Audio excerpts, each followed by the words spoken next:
for the questions and I will answer them tonight.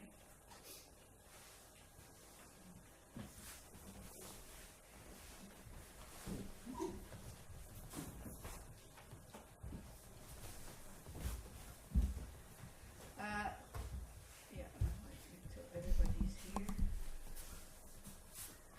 One more lady missing. And then we have two. Itzik is okay, he knows.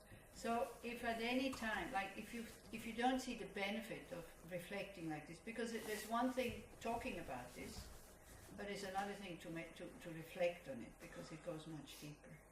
So if at any time, or if you think, no, thank you, I don't want to do that, I want to have a quiet life, I don't want to think about my own death, it's too difficult, then that's fine, then just, I should have said before, I forgot, but then you just don't need to do the meditation, you just go out.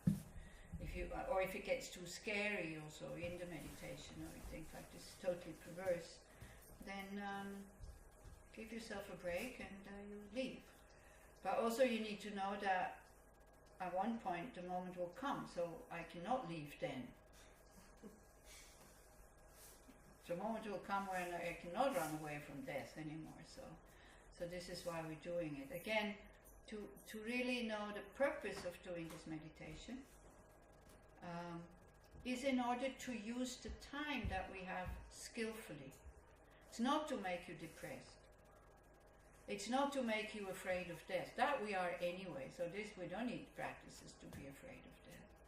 But it should produce a kind of fear that we are doing silly things or destructive things that we will then regret at the time of death. This is the purpose of this meditation, not to make you afraid. And also Sogyal Rinpoche, in one of his talks, he said actually the talk would have been on death and impermanence. He said, I don't feel like talking about death. Anyway, death is easy. You don't have to be afraid. Until now, everybody succeeded.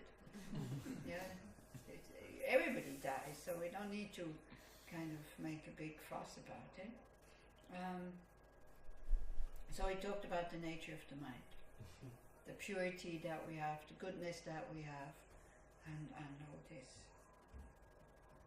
But it is very much part of your spiritual practice to think about, how do I want to lead my life so I can die without regret? And this we can start already now. We don't have to wait until we're sick. Because I think also, if you start to lead your life now so that you can die without regret, I think that also helps you now to have a happier life. That's what I think. I'm not sure if you would agree to that. And since death is very much part of our life, it's a natural law, and we're trying to live against that natural law, so of course we're confused and we are not happy. And you see, we can meditate and reflect on these things again and again and again and again. We still don't believe it. We only believe it when you feel something in your body, you go to the doctor and then he says, oh, sorry, no cure. Then we start to believe it. And the way how it influences their life, like when we understand this really deeply and we believe it can change your life just like that, without needing any reflections, without needing any meditations. Why do we need all these reflections and meditations? Because we don't believe it. That's the problem. It only happens to others, it doesn't happen to us.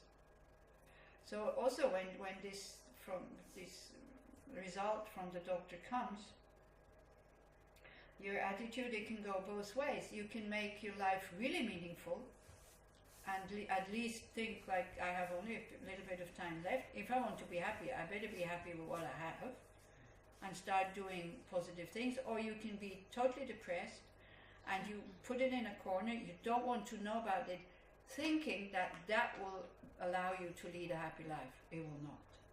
You will become bitter, angry, and the thought, why me, will come up all the time.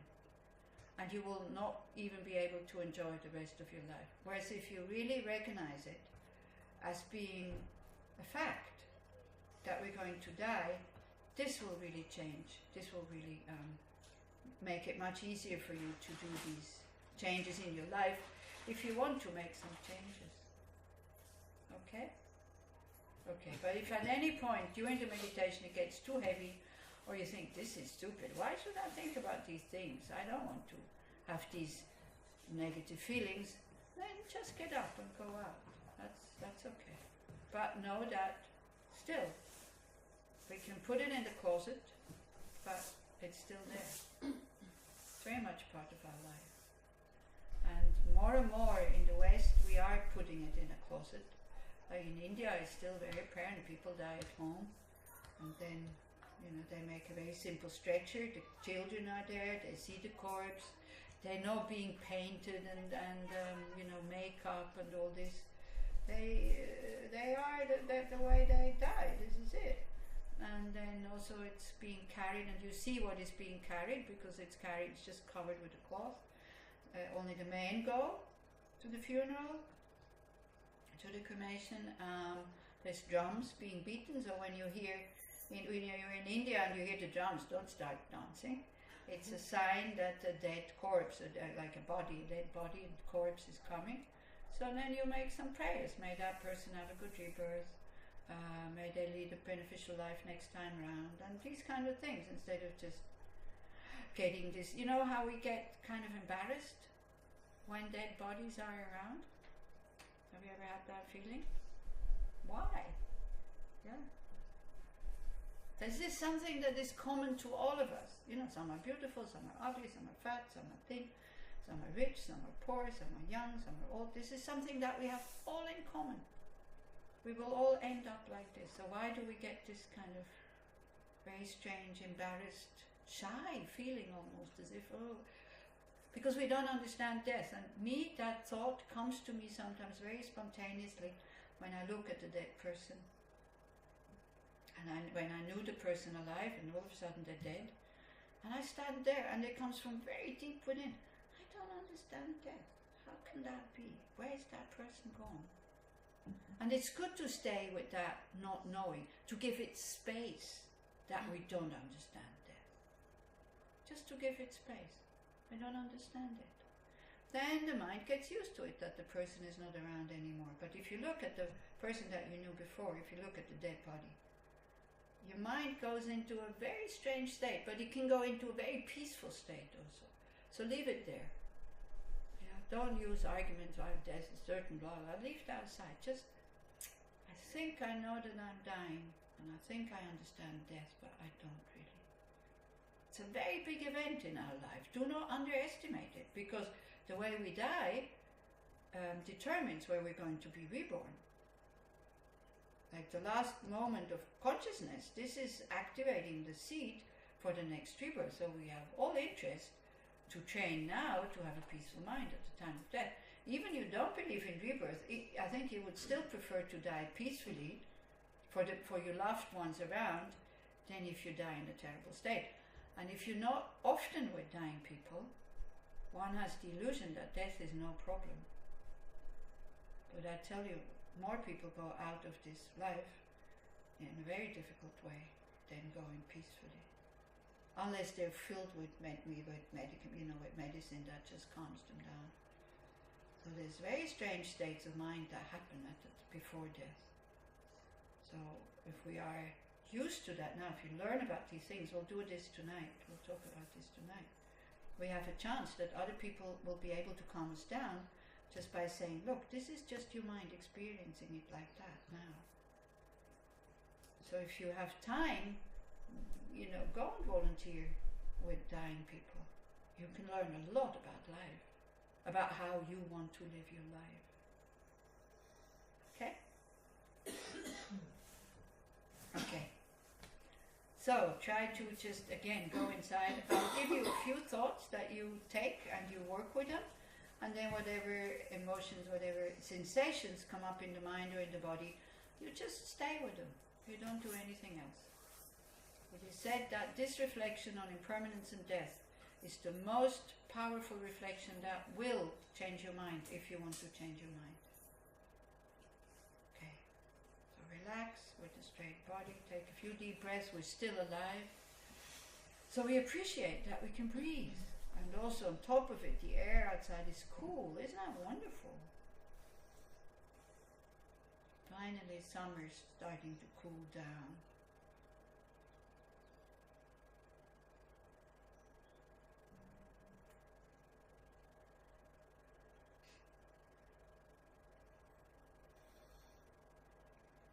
And again, we appreciate the fact that we are alive. We are alive in a group of people who, each and every one, is trying to develop a good heart. Isn't that wonderful? How many times are you in a big group like this, where everybody is interested in developing a good heart? It's so nice. It's so special. It's so wonderful.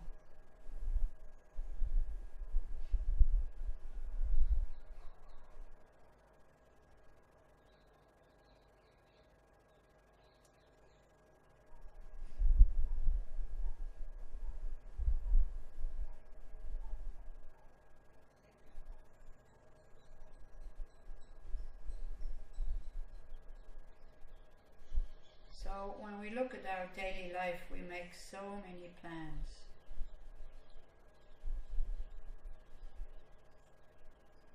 And we're not sure if that what we're planning is going to occur. But how many plans do we make around death? Even though that is the only thing that will really happen. We can be sure that it will happen. How many times do we include our own death in these plans?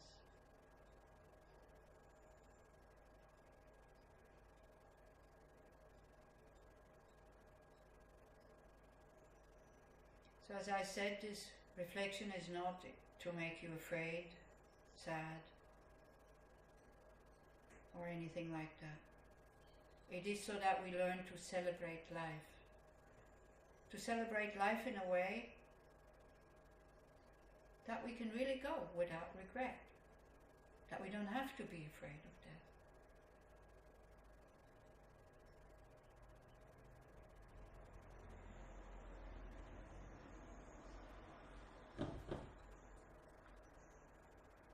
So the first point that you think about is that death is certain. There is not one place on this planet where you could surely say, here I am protected from death. Death can find you anywhere you go. Big armies cannot protect you. Big bank account cannot protect you. Your fame, your friends, your beauty, your pleasures cannot protect you. If we think in terms of like 100 years from now, well, let's say 150, most probably all the people that you know now, even the smallest babies, all the people in this room, and 150 years from now they will all be gone.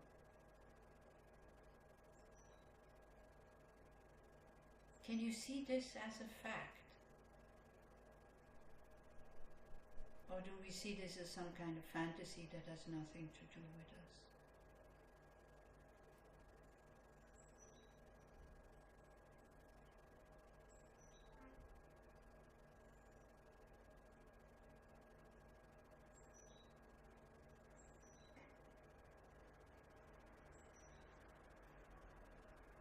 Then in order to appreciate life the way we have it and to take good advantage of what we have, is we have to think that lifespan is constantly decreasing. Every day in the evening you go to bed is one day less where you have time to do what you set out to do.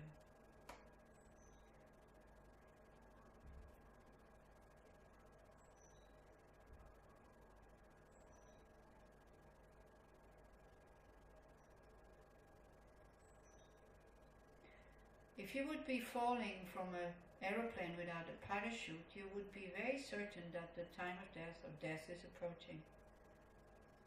You would know it. You would probably take refuge in something, or you would try to find a refuge. something that you can trust, not to prevent your death, but for the mind to become peaceful, something that can guide you. But see, our situation is not that different from that person who falls from the aeroplane. It's just that we don't know that death is approaching.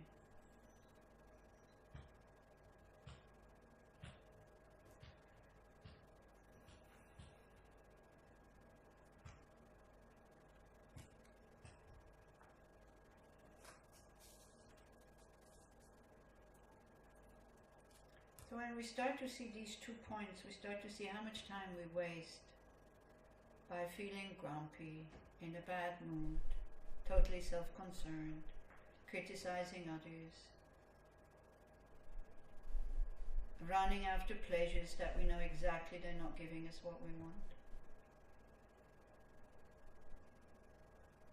Or maybe already having enough money that you could stop working, but you just keep working because with the money we never seem to have enough, no matter how much we have.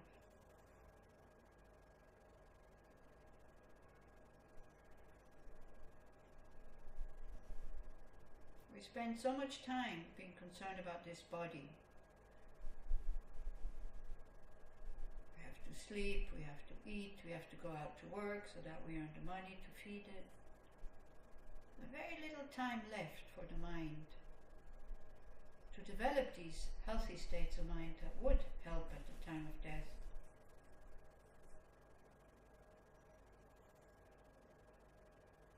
Just imagine being able to go with the thought, I haven't harmed anybody. I was a good person. I've done my best. Now I'm going.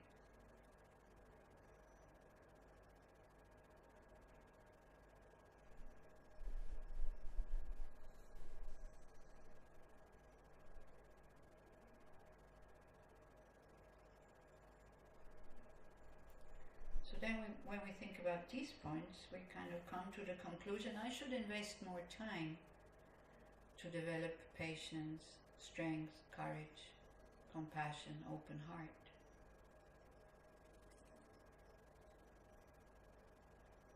But then again we get caught up with life, so we need to think about the second point, that the time of death is uncertain.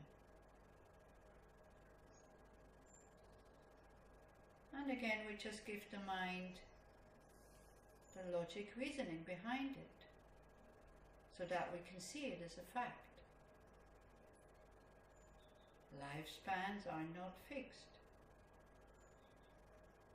You can die any moment. One can die, even in the womb one can die, even before birth one can die. As a baby you can die, as a small child, as a teenager, as a young person, middle-aged, old. No guarantee.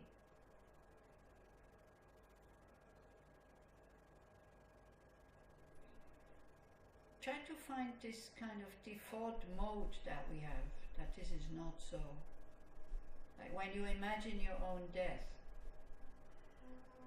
do you imagine it tonight or tomorrow? Or when you're old, far away in the future?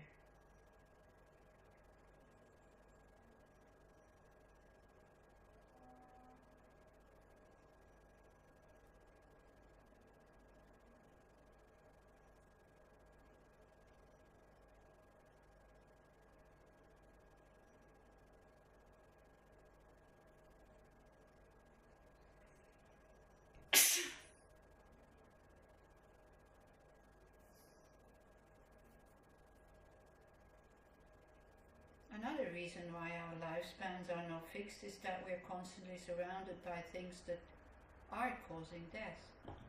It can be outside and it can be the body itself.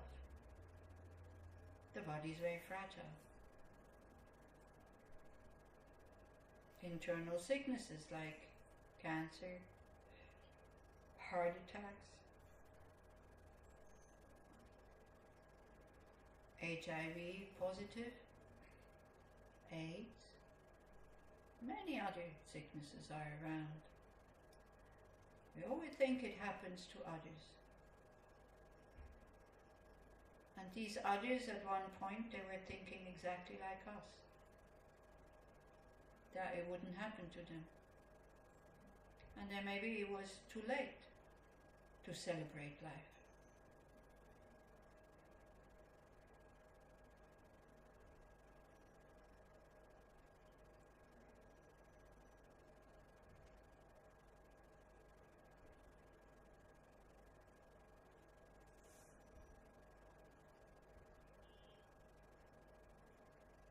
Whenever we go on an aeroplane, we are totally convinced that it will land safely. You came up to Yehiam, you're totally convinced that you will go back home alive. Whenever we hear about an earthquake, a landslide, we think, oh, poor things, but this cannot happen where I am. We feel so remote from these incidents. Now, you living in a country where maybe lately one reads in the newspapers of attacks by terrorists, how do you react to that? You're much closer to reality that we can die any moment. But you can die any moment, not just in Israel, in Syria or Iraq, everywhere. Are we living our life in accordance with that fact? This is the big question.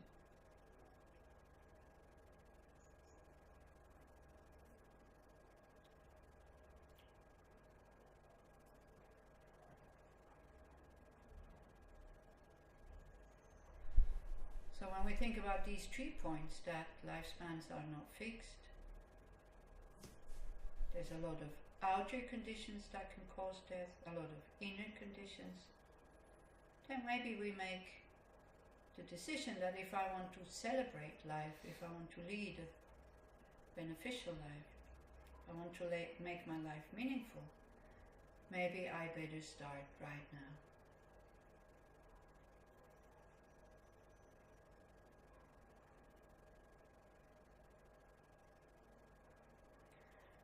So as a spiritual practitioner, the question about what makes life meaningful is quite easy to answer. It's whatever is of benefit to myself and others, and whatever helps at the time of death.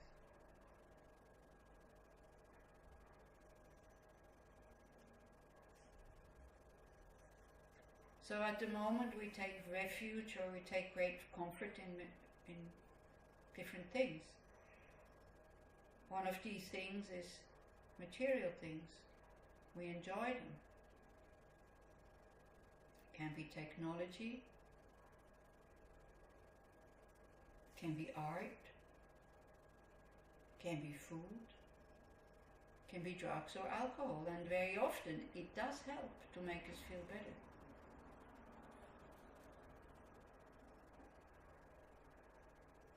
But we become very dependent on them. And at the time of death we have to go empty-handed. At the moment we think, oh yeah, that will not be a problem. I'm not so sure. If you look, when these toys are being taken away from us just for a few days, how the mind is longing for them.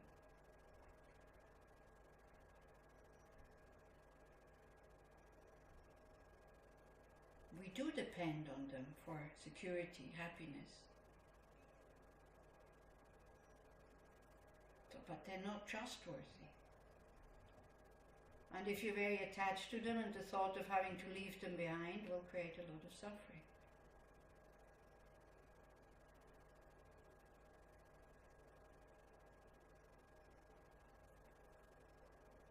If you think of your most valued things that you have now, treasured things, and you think, when I'm dead, somebody will either sell them or throw them away, what does it do to your mind? Because this is what will happen.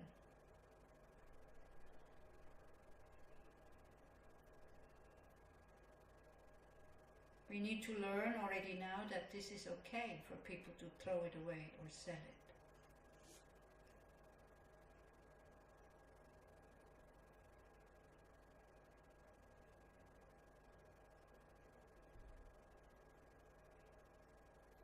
How would you feel if somebody would steal something from you? Something that you don't necessarily need, but you call it mine.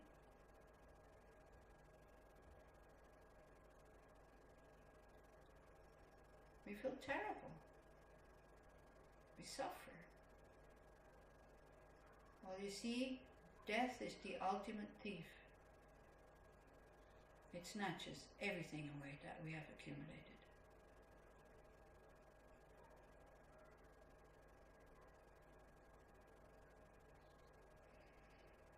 Another thing we count on to have comfort and security is friends and family. So look how you feel when you say goodbye to them. Even though you're convinced that you will see them again. Let's say your children live in America or somewhere. They come to visit. You bring them to the airport, you say goodbye. You suffer.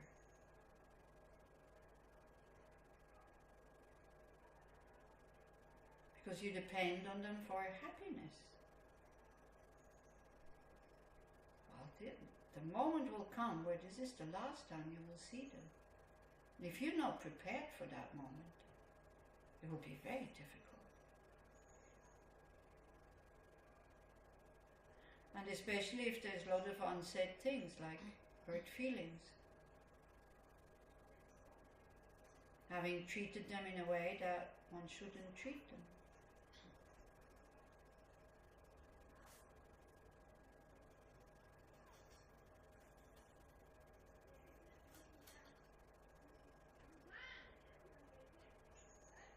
So the best way is to clean these things up right now while we are still alive. Don't wait until your deathbed to say sorry.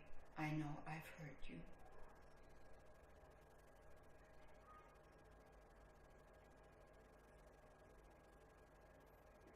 And then a peaceful death might become more possible.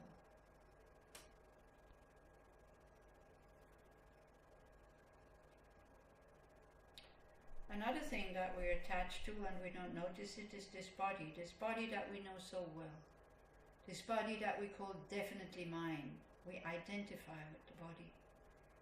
We have experienced so many pleasures and so many pains with it. It has been our constant companion since birth. The one that we worry about most. The one that we spend the most money on, more than on our friends, is this body.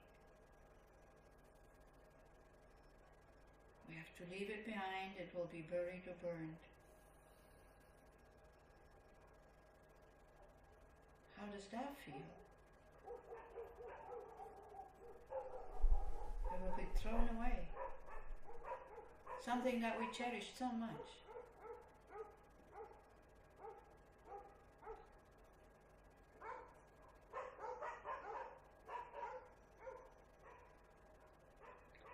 So when we think about these points, we start to see that possessions, friends and family, body not trustworthy at the time of death to make a peaceful mind. So now is the time. We have a few minutes to think. If you feel disturbed now, agitated, frightened, where can I turn my mind that has nothing to do with body, friends and family or possession? So I become calm, stable, open and full of confidence. What kind of thoughts that will be available to me at the time of death can I take refuge in order to be able to go without too much suffering? Nobody can tell you these things. This is what you have to find yourself. So look for it right now.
Everybody okay? More or less? It's okay if you're not okay, by the way, because it will make us think. Again, how do I want to lead my life so I can die without regret? Okay? As you continue to do this kind of meditation, at the beginning it can be very disturbing, and it's good that it's disturbing. So because then we continue to look in that direction. Then with time you get used to it. So I said, whatever we're used to it, then we start to calm down. We start to calm down, and then we start to do the things that will be helpful at the time of death. So again, it's not to make you sad or depressed. It's just to make the mind familiar with these facts. Death is certain, the time is uncertain, and what will help at the time of death. And this meditation especially is for spiritual practitioners, people who have already decided that they want to do a lot of spiritual practitioner in a way, not like saying a lot of prayers and mantras and doing prostrations and all this. Spiritual practitioner, somebody who works with the mind, somebody who does something against negative emotions, somebody who studies what brings a happy and an open mind, and then puts these and practices it. Somebody who uses antidotes for negative emotions, that is a spiritual practitioner. Somebody who purpose of life is to be a good and kind person. That is a spiritual practitioner, not all the package. The package can help, but it's not the core, it's not the essence. So these meditations is for somebody who has decided, I want to be a good person. So in order to get this going in that direction, if you don't have that wish to bring out that basic goodness that we have, then I don't know if there's much need to meditate like this. But again, this is the second puzzle piece that you're being given. I think you can use it also just by itself alone, and I think you will start to celebrate your life if you get familiar with the thought. Yeah.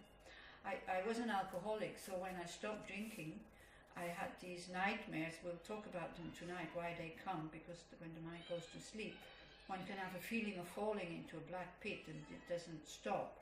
So I was so scared of these moments, and every time it happened I would very forcefully bring myself back. I didn't know who I was. The mind was free actually of identity, but it didn't feel like a good freedom. It felt like panic, like no more borders, no more, nothing that defines me. So then I needed to I felt the mind kind of grasping at who am I, and then I would calm down when I knew who I was. It was usually where I went to school, and then I started to calm down. I don't know why. This thought was then needed to know the place, the name of the place, then it was again, would go back to sleep. But as I started doing these meditations, one thing is I lost the panic. I still have these moments, but I lost the panic, and I feel myself doing beneficial things, taking refuge, saying mantra, already, although I'm still half asleep. But by practicing, the mind has learned to, instead of going into panic, it goes into something that is helpful, by habit. And the thought comes because then, we know who we are, I'm still alive, and we feel relieved. But then the thought comes, yes, my dear, but the time will come where you cannot come back.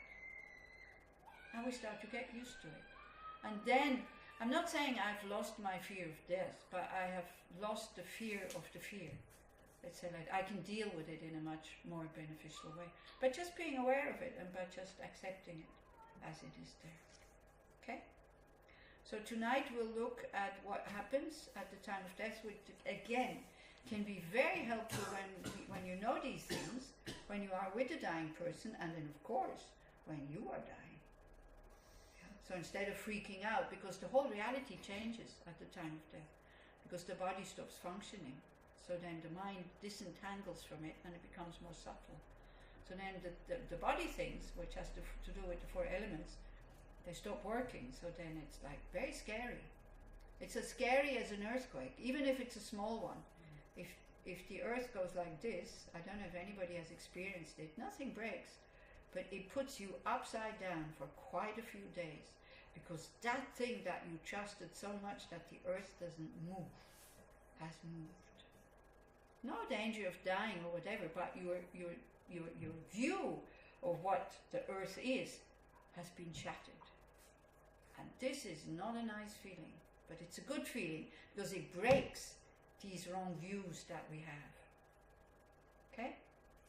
Okay, now it's dinner time, so please enjoy dinner, and then again, if you want, you can talk. Try to eat it with the thought, this could be my last dinner. In what kind of mind state do I want to eat it? Chatting with somebody else, not even seeing what I'm eating, or really being with the food, because it's the last one. Yeah? And then we meet again at 7:30 to talk about these death subscriptions. Thank you very much.